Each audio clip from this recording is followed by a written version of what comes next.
May 1945. The war in Europe was over. Germany had surrendered. But for thousands of German women standing behind barbed wire, their nightmare was just beginning. They had been told they would be processed, documented, and eventually released. But then came an order that sent waves of terror through the camps. An order so bizarre, so invasive, that many thought it was a cruel joke. Show us your underarm. Those 4 words would determine who walked free and who faced a war crimes tribunal. This is the true story of the strange demand that left German women prisoners trembling, and the dark secret the Allies were hunting for beneath their skin. The spring of 1945 brought no relief to Germany. Cities lay in ruins. Millions were displaced. The Third Reich had collapsed, but the work of sorting through its ashes had only begun. Among the chaos were tens of thousands of women. Some had served in military auxiliaries. Others had worked in factories, hospitals, or administrative offices. Many were simply civilians caught in the wrong place at the wrong time. Now they all found themselves in Allied prisoner-of-war camps, awaiting their fate. The British, Americans, and Soviets had a problem. Hidden among these women were members of one of the most notorious organizations in history, the SS.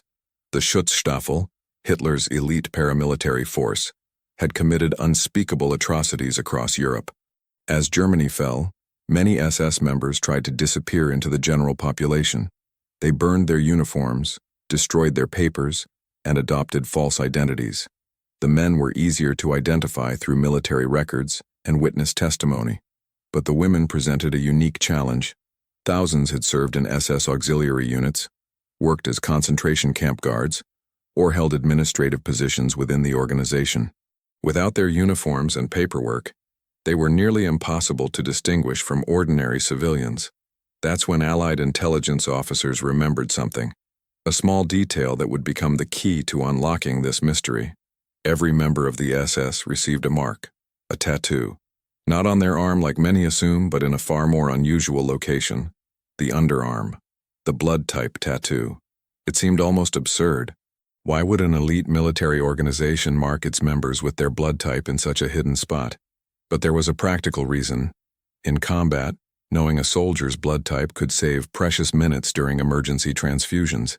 The SS tattooed this information on the medial side of the left upper arm, nestled in the armpit where it would be invisible in normal circumstances. The tattoo was small, usually just 2 to 3 centimeters, displaying the blood type in letters like A or AB. It had been standard practice since the mid-1930s. Now, years later, that tiny mark had become a death sentence in ink. Margaret Schmidt, known to everyone as Magda, stood in line with 300 other women in a converted warehouse outside Hamburg. At 24, she had spent the last 2 years of the war working as a nurse in a military hospital. She had seen things no young woman should ever witness. Soldiers with limbs blown off, children burned by phosphorus bombs, old men dying from starvation. When the British arrived, she felt only relief. The war was over. She could go home, except she had no home to return to. Her apartment building in Berlin had been reduced to rubble. Her parents were missing, probably dead. Her brother had been killed at Stalingrad. All she had left was the truth. She had been a nurse, nothing more. She had saved lives. She had never harmed anyone. Surely that would be enough. But as she stood in that warehouse, watching British soldiers move through the crowd, she felt the first stirrings of fear. Something was wrong. The women around her were whispering nervously. An older woman, her face lined with worry, gripped Magda's arm. "What are they looking for?" she asked. Magda shook her head. "I don't know. She would find out soon enough." Lieutenant Catherine Morrison had been with British intelligence for 3 years. She had interrogated German officers, decrypted communications, and helped identify Nazi war criminals. She thought she had seen everything. But standing in front of 300 frightened women about to order them to expose their underarms, she felt a wave of discomfort. This wasn't interrogation. This wasn't even a standard search. It felt invasive, humiliating. But orders were orders. The directive had come from the highest levels. Find the SS members. Find them quickly. Find them by any means necessary. Catherine knew why this mattered. Just weeks earlier, Allied forces had liberated Bergen-Belsen concentration camp. The images of skeletal prisoners and mass graves had shocked the world. Many of the guards had been women, SS women who had beaten prisoners, withheld food, and participated in selections for the gas chambers. Those women had now vanished into the general population of POWs. Some were in this very room. Catherine stepped forward, her voice cutting through the nervous chatter. Attention. You will form single-file lines. You will approach the inspection stations one at a time. You will lift both arms above your head and allow the medical officer to examine your underarms. Anyone who refuses will be detained for further questioning. This is not optional. This is not negotiable. Begin. The room exploded with confusion. Women started talking at once, their voices rising in panic. Why our underarms? What are they looking for? This is madness. Magda felt her heart pounding. Lift her arms. Let strangers examine her underarms. It made no sense. But she had learned long ago that resistance only made things worse. She took her place in line, trying to calm her breathing. Around her, other women were doing the same. Some looked angry. Others looked terrified. A few were crying. Near the front of the warehouse, a young woman with blonde braids was shaking so badly she could barely stand. That was Lotte Kraus, 19 years old, who had spent the war assembling radio parts in a Berlin factory. She had never fired a gun, never worn a uniform, never even joined the Nazi party. But she was absolutely terrified, because she didn't understand what was happening, and fear of the unknown is the most primal fear of all. As the lines moved forward, Magda watched the inspection process. Each woman stepped up to a table where a British medic waited. The woman would raise her arms. The medic would examine both underarms carefully, sometimes using a magnifying glass. Most women were waved through after a few seconds, but occasionally the medic would call out, and military police would step forward to escort a woman to a separate area. That's when Magda understood. They were looking for something specific. A mark. A tattoo. The SS blood type tattoo. 3 lines over, a woman named Frieda Wolf was trying very hard to appear calm.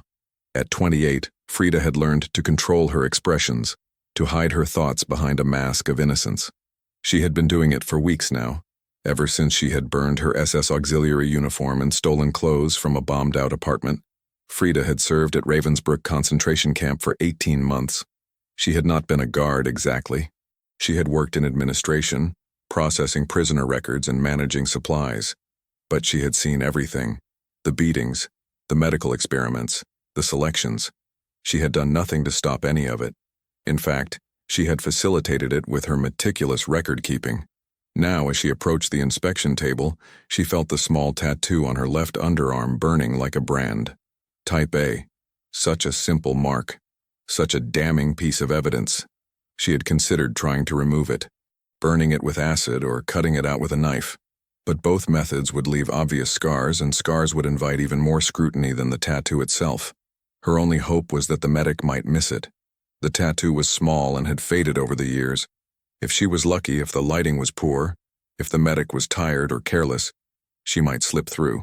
She stepped up to the table, forcing a confused smile. "I don't understand," she said in German. "Why are you doing this?" The British medic, a middle-aged man with tired eyes, didn't respond. He had heard the same question 200 times that day. "Arms up," he said simply. Frieda raised her arms, trying to keep them relaxed, trying not to betray the panic screaming through her veins. The medic leaned close, examining her right underarm first. Nothing. Then he moved to her left arm. His eyes narrowed. He pulled out a magnifying glass. Frieda's heart stopped. "Here," the medic called out. "We have one." 2 military policemen appeared instantly, gripping Frieda by both arms. She tried to pull away, her composure finally cracking. "No, there's been a mistake. I'm not SS. I'm just a secretary. I worked in a regular office." But the medic was already lifting her arm higher, showing the small letter A tattooed on her inner upper arm to Lieutenant Morrison. Catherine looked at the tattoo, then at Frieda's face. She had seen this reaction dozens of times. The initial denial, the desperate explanations, then, eventually, the truth. "Take her to detention block C," Catherine ordered. "Full interrogation protocol." As Frieda was dragged away, still protesting her innocence, a hush fell over the remaining women. Now they understood. The bizarre inspection wasn't random. It was a hunt. and the prey was anyone who bore the mark of the SS. Magda's turn came 20 minutes later. She approached the table with her head held high. She had nothing to hide. She had nothing to fear. The medic gestured impatiently. "Arms up." Magda complied, raising both arms above her head. The medic examined her right underarm quickly, then moved to her left. His inspection lasted perhaps 5 seconds. "Clear, next." Magda lowered her arms, relief flooding through her. She was waved toward the exit area, where women who had passed inspection were being processed for release. But as she walked away, she looked back at the detention area where Frida and others had been taken. She saw perhaps 30 women there now, all surrounded by guards, all facing an uncertain fate. Some were probably guilty of terrible crimes, but were all of them? Could a tattoo alone determine guilt? These thoughts troubled Magda, but she pushed them aside. She had survived. That was all that mattered. In the detention area, Lieutenant Catherine Morrison began the interrogations. The first woman she interviewed was clearly SS. She had the tattoo, and when confronted with records from Ravensbrück, she eventually admitted her role. The second woman broke down immediately, confessing she had served as a guard at a sub-camp of Sachsenhausen. But the third woman presented a problem. She had the tattoo. She admitted she had been in the SS, but she insisted she had only worked in a typing pool in Berlin, processing requisition forms for supplies. She had never set foot in a camp. She had never harmed anyone. She was just following orders, doing the job she was assigned. Catherine felt the weight of these decisions pressing down on her. Where was the line between complicity and guilt? Between following orders and choosing evil? A typist who processed forms wasn't pulling triggers or operating gas chambers. But those forms kept the camps running. Those supplies enabled the atrocities. Could someone claim innocence while being a cog in the machinery of genocide? These were questions Catherine had wrestled with throughout the war. They didn't have easy answers. But right now, she didn't need philosophy. She needed to sort the dangerous from the harmless. And with thousands of women still to process, she had to work quickly. Sergeant James Fletcher had been overseeing POW camps since the Normandy invasion. At 45, he was too old for frontline combat but too experienced to waste on garrison duty. So they put him in charge of prisoners. He had guarded German soldiers in France, SS officers in Belgium, and now women in Germany. Of all his assignments, this was the strangest and the most troubling. Fletcher was a father. He had 2 daughters back in Ohio, ages 16 and 20. When he looked at these German women, he couldn't help seeing his own girls. Yes, some of these prisoners were monsters. The concentration camp guards who had tortured innocents deserved no mercy. But many were just kids, factory workers, nurses, farmhands. They had been born in the wrong place at the wrong time and swept up in a nightmare not of their making. The underarm inspections bothered him, not because they were unjust. The SS tattoos were real evidence, but because of the atmosphere they created. The fear, the humiliation. Some of these women were being made to strip in front of male soldiers, arms raised, exposed, and vulnerable. Even if they had nothing to hide, the experience was degrading. Fletcher made sure his MPs maintained professionalism. Any soldier who made inappropriate comments or took advantage of the situation was immediately removed from duty. This was about justice, not revenge. About finding war criminals, not humiliating civilians. But he knew that line was razor thin, and in the chaos of post-war Germany it was easy to cross. Lotte Kraus finally reached the front of her line. The young factory worker was shaking so badly the medic had to help her raise her arms. "Relax," he said, not unkindly. "If you've done nothing wrong, you have nothing to fear." But Lotte couldn't relax. She had spent 4 years in a totalitarian state where arbitrary arrest was commonplace, where secret police could take you away for a careless word, where punishment was random and brutal. The idea that she had nothing to fear was meaningless. She had watched innocent people disappear into the night. She had seen neighbors arrested for crimes they didn't commit. In her experience, the system didn't care about innocence or guilt. It cared about quotas and scapegoats and power. The medic examined her underarms. "Clear. Next." Lotte stumbled toward the exit, tears streaming down her face. She had passed. She was safe. But the trauma of those few seconds would stay with her for the rest of her life. The feeling of powerlessness. The fear that a mark she didn't even know about might condemn her. the knowledge that her fate had rested in the hands of strangers who saw her not as a person, but as a potential threat. This was the reality for thousands of German women in 1945. Guilty or innocent, they all experienced the same fear, the same humiliation, the same crushing weight of collective suspicion. Back in the detention area, Frida Wolf sat on a concrete floor with 24 other women. Some were crying. Others sat in stunned silence. A few were trying to convince the guards of their innocence despite the evidence literally written on their skin. Frida didn't bother. She knew it was over. The tattoo was real. Her service record would eventually surface. Witnesses from Ravensbrück might identify her. She had been careful but not careful enough. What troubled her most wasn't the prospect of punishment. She had known this might happen when she chose to flee rather than surrender with her unit. What troubled her was the realization that she had never really questioned what she was doing. For 18 months, she had processed prisoner records at Ravensbrück. She had typed up medical experiment reports. She had documented transfers to other camps, knowing those transfers often meant death. And she had told herself she was just doing her job, just following orders, just trying to survive. It wasn't until this moment, sitting on cold concrete with her future in ruins, that Frida allowed herself to ask the question she had avoided for years. Had she been a victim of the Nazi regime? Or had she been a willing participant? The answer, she realized with growing horror, was both. And neither excuse made any difference to the women who had died because of the system she had helped maintain.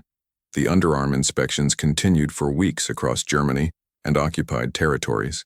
Allied forces processed hundreds of thousands of women, searching for the telltale SS tattoos. The discovery rate was actually quite low. Most sources suggest that only a small percentage of women inspected bore the mark. But even finding a few hundred SS members among hundreds of thousands of civilians was considered a success. The process was imperfect. Some women with tattoos were just administrative workers who had never seen a concentration camp. Others had served in combat auxiliary units but had committed no war crimes. And some of the worst offenders, the concentration camp guards who had personally tortured and killed prisoners, had never been SS members at all. They had been regular employees or volunteers who simply enjoyed the power. The tattoo could prove membership in the SS, but it couldn't prove guilt or innocence of specific crimes. That required investigation, testimony, and trials. Still, it was a starting point. And in the chaos of post-war Europe, starting points were precious. Lieutenant Catherine Morrison interviewed 47 women over the next week. Some admitted their crimes readily. Others maintained their innocence despite overwhelming evidence. A few fell into a gray area that kept Catherine awake at night, like the woman who had served as a secretary at a euthanasia center, processing paperwork for the murder of disabled children. She had never killed anyone personally. She had just typed forms. Was she guilty, or was she just another victim forced into a role by a totalitarian system that punished disobedience with death? Catherine didn't have answers. She had orders. She documented each case, gathered evidence, and passed the files up the chain of command. Prosecutors and judges would make the final decisions, but she couldn't shake the feeling that justice in these cases was impossibly complicated. The more she learned about how the Nazi system had functioned, the more she realized that blame was diffused across millions of people: soldiers who followed illegal orders, civilians who looked the other way, bureaucrats who made the trains run on time, workers who built the camps. Where did you draw the line? When does complicity become guilt? These questions haunted Catherine long after the war ended. Magda spent 2 weeks in a displaced persons camp while the British processed her paperwork. She was eventually cleared and given travel documents. But where could she go? Berlin was in ruins and occupied by the Soviets. She had no family left, no home, no job. Like millions of other Germans, she was adrift in a shattered country. She eventually found work at a hospital in Hamburg, using her nursing skills to care for the wounded and sick. The doctors didn't ask many questions about her past. Everyone had a past they preferred not to discuss. Everyone was just trying to survive. But Magda couldn't forget those few seconds at the inspection station. The casual way the medic had examined her underarms, looking for a mark that would have condemned her. The fear in the eyes of women around her. The sound of Frida Wolf screaming as she was dragged away. It had been a small moment in a massive war, but it had shown Magda something important. The war didn't end when the shooting stopped. The consequences of those 12 years of Nazi rule would echo for generations. The victims would carry their trauma forever. The perpetrators would face justice or escape it, but they could never undo what they had done. And the ordinary people, like Magda, would spend the rest of their lives trying to make sense of how their country had descended into such darkness. Lotte Krauss returned to Berlin and tried to rebuild her life. She got a job cleaning rubble from bombed buildings like thousands of other women. The work was backbreaking, but it was honest. She married a man who had lost his leg at Kursk. They had children. They didn't talk much about the war, but sometimes, in quiet moments, Lotte would think about that day in the warehouse, about the line of frightened women, about the bizarre order to show their underarms, about how close she had come to being swept up in something she didn't understand. She had been lucky. Her only crime was being German at the wrong time, but that could have been enough. In the chaos of 1945, innocence was no guarantee of justice. Frida Wolf was tried by a British military court in 1946. The evidence against her was substantial. Records from Ravensbrück showed she had processed documents related to medical experiments and executions. Testimony from survivors identified her as someone who had worked closely with camp administrators. She was found guilty of complicity in crimes against humanity and sentenced to 12 years in prison. She served 9 years before being released in 1955. She lived quietly until her death in 1983, never speaking publicly about her role in the war. Her case was typical of thousands of low-level Nazi functionaries. They hadn't pulled triggers or operated gas chambers, but they had kept the machinery of genocide running smoothly. What punishment fit that crime? How do you quantify the guilt of someone who never directly killed anyone but whose work made mass murder possible? The courts did their best. Some would say they were too lenient. Others would argue they were too harsh. There are no perfect answers to imperfect questions. Sergeant James Fletcher returned to Ohio in late 1945. He tried to put the war behind him, but certain images stayed with him. The mountains of corpses at liberated camps, the hollow eyes of starving prisoners, and the faces of those German women, arms raised, waiting to be judged by a small mark on their skin. He thought about the irony. The Nazis had tattooed concentration camp prisoners to dehumanize them, to reduce them to numbers, and in the end, the Nazis themselves had been identified by their own tattoos. The hunters had become the hunted, marked by their own system. Fletcher never spoke much about his war service. What could he say? That he had helped bring war criminals to justice? That was true. That he had witnessed the humiliation of thousands of women, guilty and innocent? That was also true. War is complicated. Liberation is complicated. Justice is complicated. These were the lessons Fletcher brought home, though he rarely put them into words. Lieutenant Catherine Morrison continued working in war crimes investigation until 1947. She helped gather evidence for the Nuremberg trials and later proceedings. She interviewed hundreds of witnesses and suspects. She saw the full spectrum of human behavior under extreme circumstances, heroes and monsters, victims and perpetrators, and most commonly, ordinary people who had made terrible choices or found themselves trapped in impossible situations. After the war, Catherine wrote a classified report on the SS tattoo screening program. Her conclusion was nuanced. The program had successfully identified hundreds of SS members who might otherwise have escaped justice, but it had also created a climate of fear and humiliation that affected tens of thousands of innocent women. Was it worth it? Catherine's report didn't offer a definitive answer. It simply presented the facts and left the moral judgments to others. That was perhaps the most honest approach, because 75 years later, historians still debate these questions. How do you pursue justice without becoming unjust yourself? How do you hold an entire nation accountable without punishing the innocent? How do you move forward when the past is so dark it threatens to consume everything? The story of the underarm inspections is a footnote in the massive history of World War II and its aftermath, but it reveals something important about that moment in time. In the spring of 1945, Europe was trying to transition from total war to something resembling peace. That transition required sorting through millions of people, determining who was guilty and who was innocent, who deserved punishment and who deserved freedom. The process was imperfect. Mistakes were made. Some guilty people escaped. Some innocent people suffered. But the alternative, doing nothing, letting war criminals disappear into the population, Abandoning any attempt at justice was unacceptable. So the Allies did their best with imperfect tools and incomplete information. They used every method available, from document analysis to witness testimony to, yes, checking for SS tattoos in the underarms of German women. It was bizarre. It was invasive. It was uncomfortable for everyone involved. But it was also necessary, because justice, even imperfect justice, matters. Accountability matters. The truth matters.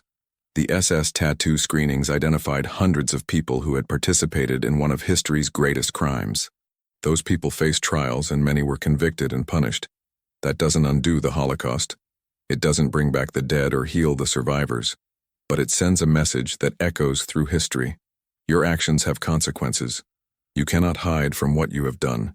Even a small mark on your skin can testify against you. Even years later, the truth will find you. Today, the underarm inspections seem almost surreal. The image of women being ordered to raise their arms, of medics examining armpits for tiny tattoos, of fates being decided by such a small mark. It sounds like something from a dark fantasy, but it was real. It happened to hundreds of thousands of women in 1945 and 1946. Some of those women are still alive today, now in their 90s. They remember the fear. They remember the confusion. They remember the bizarre demand, "Show us your underarm." For most, it was a brief moment of terror that ended in relief when they were cleared. For others, it was the beginning of trials and punishment for crimes they had tried to hide.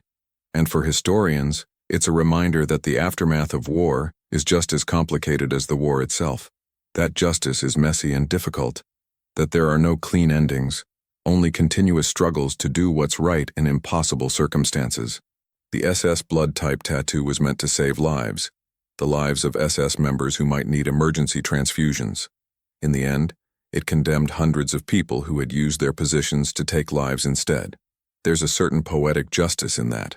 The mark that was supposed to help you survive became the mark that ensured you would face consequences. The system that tattooed its members for efficiency became undone by that same efficiency. The meticulous record-keeping and organization that made the Nazi regime so deadly also made it easier to identify and prosecute its members after the fall. The women who endured those inspections carried the experience with them for the rest of their lives. Magda Schmidt became a nurse supervisor in Hamburg, training the next generation of medical professionals. She never spoke about the war with her students, but she taught them something important through her actions. Treat every patient with dignity. See the human being, not just the case file. Remember that circumstances beyond our control can place any of us in desperate situations. Lotte Krause raised 3 children and rebuilt Berlin. She never told them about the day she stood in line, terrified, waiting to prove her innocence through the inspection of her underarms. But she taught them to question authority, to think for themselves, to resist groupthink. Her war experience, though she rarely discussed it, shaped her values and the values she passed to the next generation. Frida Wolf lived quietly after her release from prison. She never married, never had children. She worked as a cleaning woman, invisible in her own way, trying to disappear as she had failed to disappear in 1945. Did she feel remorse? Did she understand the magnitude of what she had been part of? We don't know. She took those answers to her grave. Lieutenant Catherine Morrison became a history professor after the war, specializing in the study of war crimes and international justice. She wrote extensively about the challenges of prosecuting crimes against humanity. Her work influenced generations of legal scholars and human rights advocates, and she never forgot the faces of those women in the warehouse, arms raised, waiting to be judged. Sergeant James Fletcher returned to his job as a high school principal in Ohio. He was known as a fair but firm leader, someone who believed in second chances but also in accountability. His students never knew about his role in processing German POWs, but his experiences shaped his philosophy of discipline and justice. Everyone deserves fairness. Everyone deserves to be heard. But actions have consequences, and those consequences matter. The historical record of the SS tattoo screenings is incomplete. Many records were lost or destroyed. Estimates of how many women were inspected vary from hundreds of thousands to over 1 million. The number of women identified through their tattoos is uncertain, probably between 500 and 2,000. What happened to all of them is not fully documented. Some were tried and convicted. Others were held for months and then released when prosecutors decided they lacked evidence of specific crimes. A few may have been wrongly identified, though the combination of tattoo evidence and service records made such errors rare. What we know for certain is that this strange, invasive procedure was a real part of the immediate post-war period. It happened in Germany, Austria, and other territories that had been under Nazi control. It involved Allied personnel from multiple nations. British, American, French, and Soviet forces all used similar methods. And it left an indelible mark on everyone involved, whether they bore the physical mark of the SS or not. The question that haunts this story is simple but impossible to answer fully. Was it justice? Or was it just another form of violence? Another way of dehumanizing people? Another chapter in an endless cycle of victim and perpetrator?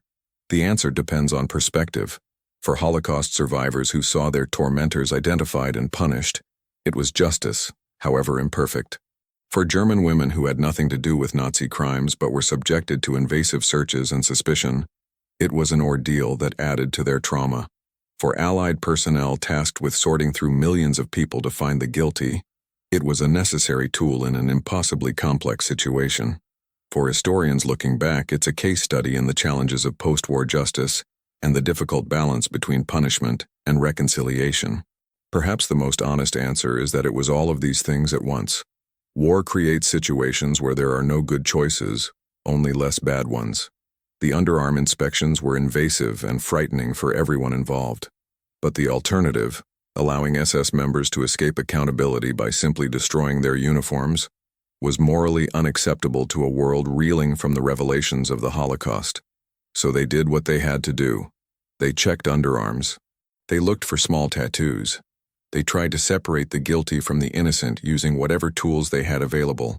And in doing so, they added another strange, disturbing chapter to the history of World War II. The legacy of those inspections extends beyond the specific individuals involved. They set precedents for how post-war justice would be administered. They demonstrated that even in chaos, some form of systematic approach to identifying war criminals was possible. They showed that evidence could take unexpected forms, not just documents and testimony, but physical marks on the body. These lessons influenced later efforts at transitional justice, from the prosecution of war criminals in Yugoslavia and Rwanda to modern human rights investigations. The idea that perpetrators can be identified through systematic screening, that physical evidence matters, that even small details can reveal the truth. These principles trace back, in part, to those bizarre days in 1945, when Allied forces ordered German women to show their underarms. History is built from countless small moments, many of them strange and uncomfortable. The underarm inspections were one such moment. They were not the most important event of World War II or its aftermath. They were not the most dramatic or heroic, but they mattered to the people who experienced them. And they reveal something true about that moment in history, about the challenges of justice, about human nature under pressure. They remind us that reality is often stranger than fiction, that the paths to justice are rarely straight or simple, and that the consequences of our actions can be written on our bodies in ways we never expect. If you found this story fascinating, make sure to subscribe to our channel for more incredible true stories from history. Leave a like if you learned something new today, and drop a comment below telling us what other World War II stories you'd like to hear. History is full of bizarre, forgotten moments that change the world. Let's explore them together. Thanks for watching.